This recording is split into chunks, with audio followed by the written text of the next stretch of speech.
Can you blow a kiss?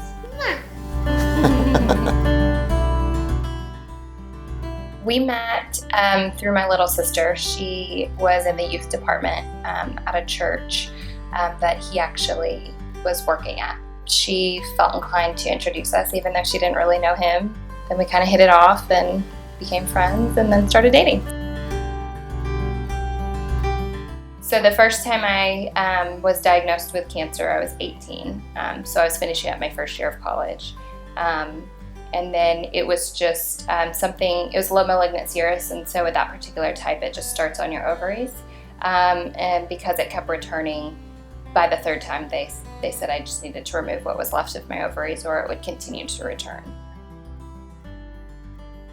So I remember pretty early on, we were at a doctor's appointment, and I remember we were sitting in a room, and the doctor at the time had mentioned to us that if we were going to be able to have kids down the road using her eggs, that we kind of need to make a decision pretty quickly on if we wanted to freeze embryos. And this was early on when we were just dating, and like so within the first year. Yeah.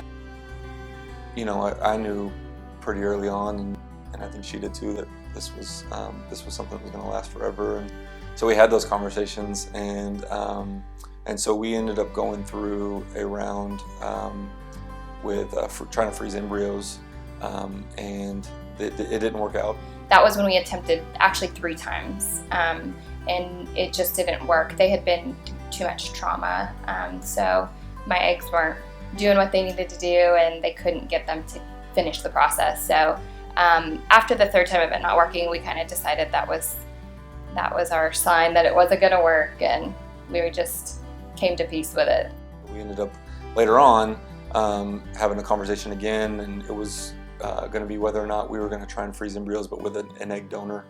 And so we had those conversations as well, and who would be the egg donor, and would we go with, you know, just anybody. And so we were fortunate enough to have her younger sister be our egg donor. And she had let me know early on when I first had cancer that, and they had already needed to start taking my ovaries, that if I ever needed her eggs, she was more than willing and happy to offer those to me. So it just wasn't something I thought I'd actually ever need to consider.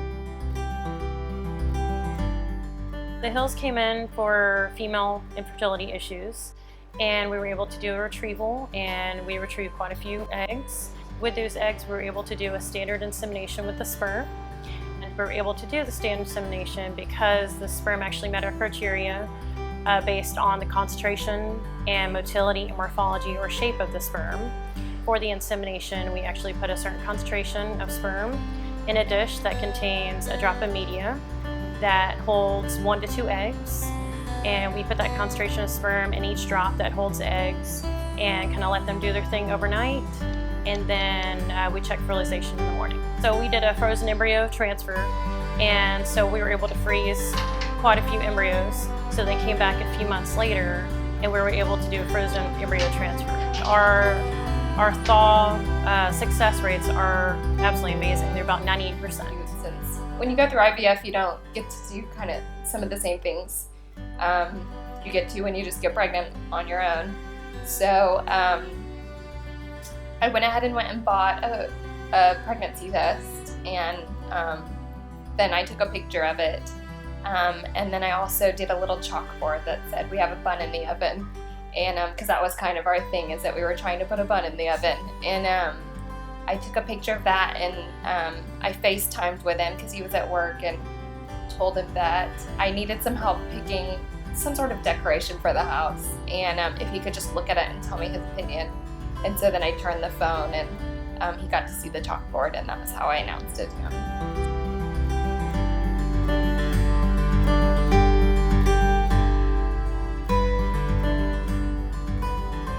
Yeah, when he finally came, it was amazing, and she got to hold him, do some skin-to-skin contact, and he even latched on right away, and then I got to hold him, do some skin-to-skin contact. So it's just, yeah, you just think about all those years of talking about the process, going through parts of the process, and then it just kind of all comes together at that that one moment, it's pretty amazing. Yeah. Altogether, I mean, I wouldn't change it for anything, just because we got our son out of the deal. He has so much character. He's so fun. He's a little ham. He has such a kind heart, very gentle. He knows how to make people laugh, and he knows what he's doing. Like, he knows what he's doing. He's very, very smart. Sometimes too smart. Yeah, he's just a lot of energy all over the place and a lot of fun, and everybody he meets, they fall in love with him, and he says hi and thank you for things and goodbye. So Very social.